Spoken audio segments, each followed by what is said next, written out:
Hello everybody and welcome back to a brand new video on the channel. So what I have for you guys today is another episode of the Championship Roundup. So what I would like you guys to do is leave a comment in the comments down below as to how your team performed this weekend. So in terms of the Championship this week, we've had a pretty good week yet again. We've had some up and down results. We've had quite a lot of goals being scored as well and some pretty unpredictable results here and there as well. So it's been a pretty interesting one this week for the Championship, I'd say. But before we get into any of my analysis of any of this weekend's games, I will include your comment on screen now. So if any of you did correctly manage to guess the scoreline taking place this weekend, I will put your comment on screen now. So fair play to everyone who did correctly guess a scoreline this week. I think this week I managed to get 2 scorelines correct, so that's not bad going from me. I correctly guessed the Bristol City against Preston scoreline and the Sheffield Wednesday against Rotherham score, so that's not too bad going from me in my opinion. But enough of me rambling on, we'll just get into the games now. So the first game we had to talk about, guys, was the one taking place on Friday night between Norwich and Huddersfield. So obviously this was a massive opportunity for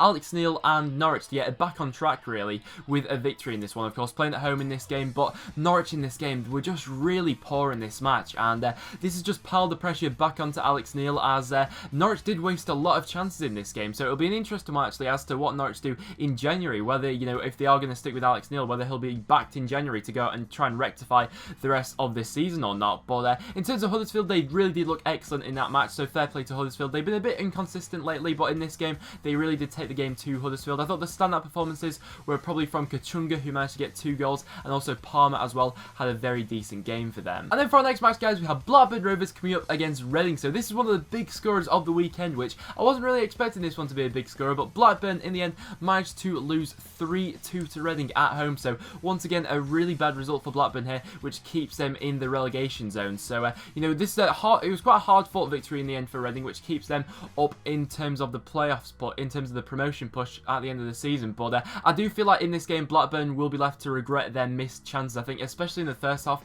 they had just a catalogue of chances which they really should have done a lot better with. And fair play to Al Habsi. You know, I know he did concede 2 goals in this match, but with some of the saves he produced for Reading in this game, fair play to him. And I've got to say as well, Blackburn, they just need to improve at the back if they are going to stay in the league at the end of it, because I've been predicting throughout the most of the season that Blackburn will stay up, but if results like this keep going against them, they could be facing the drop this year. And then for our next match, guys, we have my team, Preston, coming up against Bristol City, where Preston managed to walk away with a 2-1 victory. So for the first 10 minutes of this game, Bristol City actually looked very good in this game. They were on top of Preston. They really were coming at us and putting us under a bit of pressure. But after that sustained bit of pressure from about the first 10-15 minutes, Bristol City did also have a penalty appeal, which was waved away by the referee. But after Preston got the goal, the first goal of the match, thanks to a Simon Mackinock goal, which I must say as well, some pretty questionable defending from Bristol City. But after that, Preston really did just take the game to Bristol City. We probably should have made it more than 1-0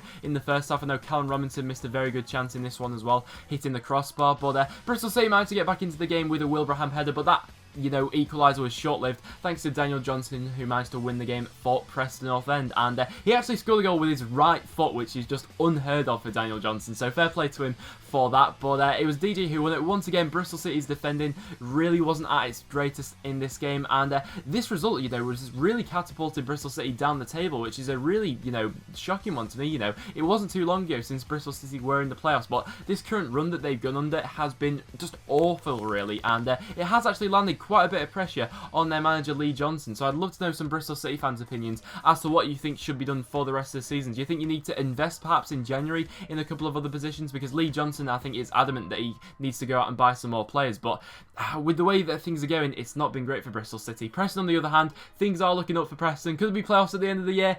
Who knows? We'll just keep going one game at a time, I say. And then for our next match, guys, we have Burton Albion coming up against Newcastle United. So in this one, I've got to give credit to Burton Albion in this game. You know, they put in a really spirited performance, and in the end, it just wasn't enough to see off the quality of Newcastle. I thought that the first goal that Dwight Gale scored in this game just really summed up the quality that Newcastle have. You know, it was a great flick from him right past their keeper. It really was a fantastic goal from Dwight Gale. And Burton in this game did also threaten quite late on when it was 2-1 in this game. They were just bombarding Newcastle with a lot of chances, and were quite unlucky not to get a goal late on. You know, they did have 2 or 3 chances in the final closing stages, but it just wasn't to be. Newcastle managed to hold firm in this game late on, and they managed to see out, you know, another victory for them, which will keep them top of the table going into Christmas now. And then for our next match, guys, we had a crazy match taking place between Cardiff and Barnsley, and in the end, thanks to a last-minute winner, Barnsley managed to walk away victorious with a 4-3 victory over Cardiff. And I've got to say, once again as well, I was not expecting a big score like this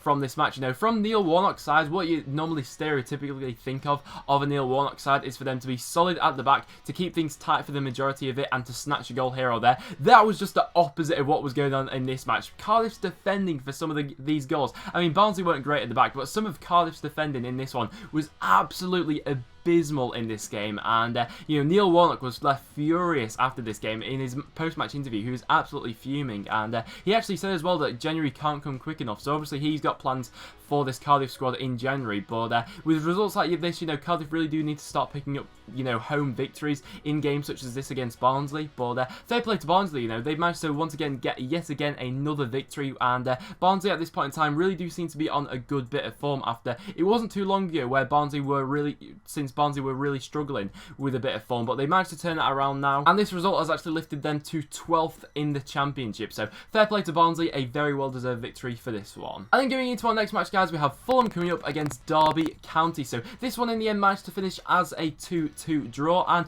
I think going into this game probably both teams will have taken a point really. I mean, both sides going into this game were coming into it on very good form. I mean, Derby's form under Steve McLaren has been absolutely insane, and Fulham as well have been looking very good lately. So I'd say that both sides would probably taken the point. Tom Ince once again managed to come up for Derby with yet again another goal. It was a very nice finish as well, and you know, the effect that Steve McLaren has had on Tom Ince this season has been absolutely staggering, and you know, if he can keep providing for them, they really will be in there at the end of the season, you know, up there in the table. But after it did finish 2-2, I mean, Fulham did have chances late on to win this match. I think it was Lucas Piazon who hit the crossbar late on with a free kick, but Fulham just couldn't manage to find that winner late on, and in the end I thought a draw was probably the right result. I think Derby had a penalty appeal which was weighed away. Fulham had quite a lot of other chances they had in this game which they just couldn't find the back of the net for, but at the end of this one left Fulham 9th in the Championship and Derby in 7th. And then for our next match, guys, we have Leeds United coming up against Brentford. So once again we have quite a low scorer in this one. Of course, Leeds United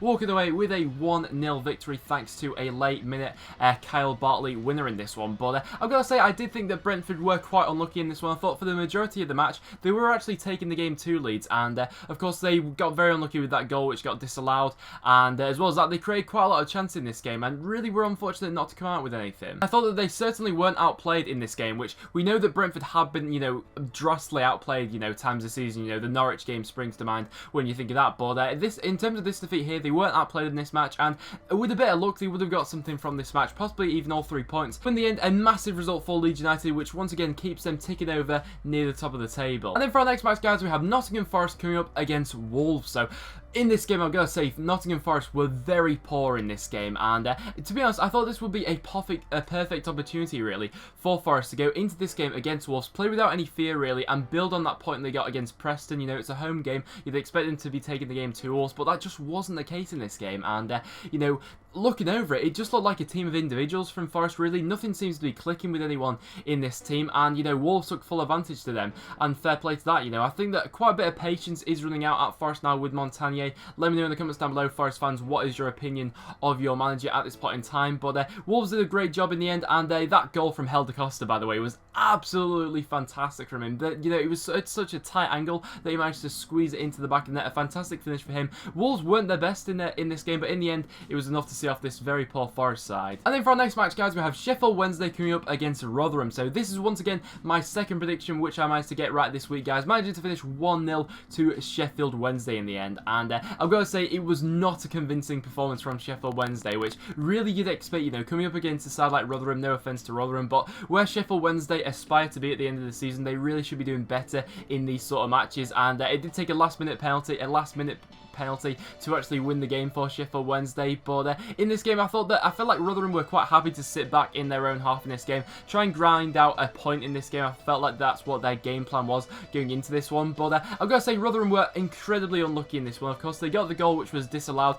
It was wrongly disallowed in my opinion. You know, feel free to disagree with me if you want, but to me there was no foul in that build up to that goal, and so Rotherham got very unlucky in that aspect. But of course, in the end, Wednesday managed to grab all 3 points. But I've got to say, it's a good job that Forestieri is back for them next week, because without him, they just look a really average side, to be honest. And then for our next match, guys, we had a crazy match taking place. This one managing to finish 3-2 to Ipswich in the end, and I was made to look a bit of a mug, to be honest, because in my predictions video, I said that I don't see a lot of goals being scored in this game, and in the end, it was a 5-goal thriller. So I was made to look a little bit of a mug in this one, but first of all, Wigan got very unlucky early on in this match with the penalty going against them. It wasn't a penalty. I don't know what the refs seen in that, to be honest, but Ipswich, of course, did get their fortune. They managed to make it 1-0 to them. And I think it was Vilshut, however you say his name. He was fantastic for Wigan in this game. I think his second goal epitomised that, really. It was a fantastic finish into the top corner. Of course, he managed to grab 2 goals for Wigan as they looked to be getting back on track in this game, but in the end, that just wasn't to be. I mean, the conditions in this match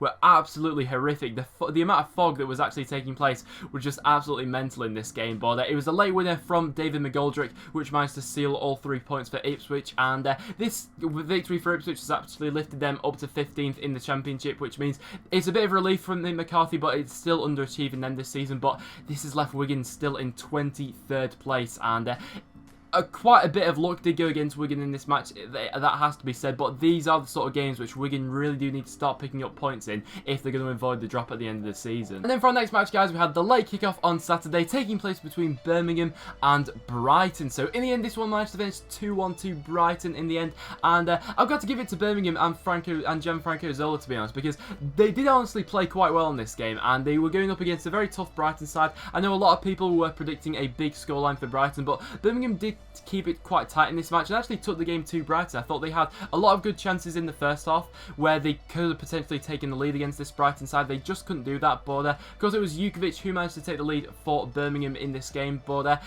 after that, Brighton really did come back into this game. I felt like it was pivotal what the 2 managers' substitutes actually did in this match, which I felt changed the game, to be honest. I thought that Houghton made the right subs at the right time. I mean, Solly March, I think, changed the game for Brighton in this game, and Zola, on the other hand, I just felt like he made the wrong decisions in the players he brought on at the wrong time. I don't think he did that well, and in the end, that's actually what managed to win Brighton the match. And I must say as well, Anthony Knockout in this game was once again absolutely sublime. Some of the skills he was showing were absolutely fantastic. And of course, he managed to bag another goal as well for the collection this season. So Birmingham were probably quite unlucky, but you know, the substitutes really did hinder them in this game. But it's another win for Brighton, which keeps the pressure on Newcastle at the top of the table. And then for our last match, guys, we have QPR coming up against Aston Villa. So this was the game taking place on Sunday, and once again, it was another defeat for Queen's Park Rangers. So going into this game, both of these sides actually weren't on the best of form, so it was a massive opportunity for either of them to go ahead and pick up all 3 points, and Aston Villa in the end were the team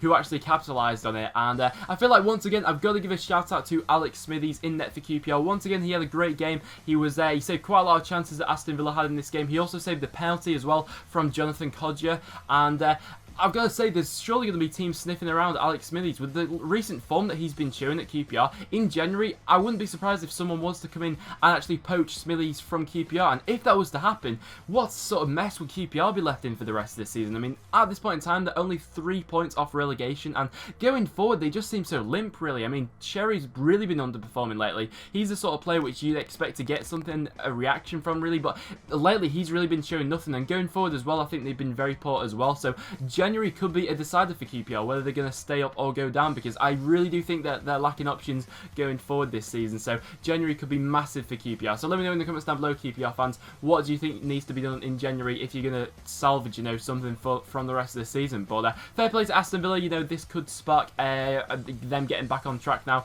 for the rest of the season, thanks to a Jonathan Kodjia winner. So decent result for Villa, this one. So now it is time to give you my goal of the weekend. So I decided that this week my goal of the weekend is going to be Helder Costa for his goal against Nottingham Forest. It was an absolutely fantastic finish from a really tight angle, and he squeezed it into the roof of the net. He just did absolutely fantastic with it. So let me know in the comments down below who got your goal of the weekend. But my goal of the weekend is Helder Costa against Forest. And then as for my result of the weekend, I'm going to give it to Huddersfield this time for going and beating Norwich 2-1. Now, obviously, Norwich haven't been the best lately, but the reason I'm going to give it to Huddersfield is because I didn't really see any other results, you know, screaming at me to pick them for the result of the weekend. And as well as that, I just thought that Huddersfield's overall performance performance was very good in this game indeed.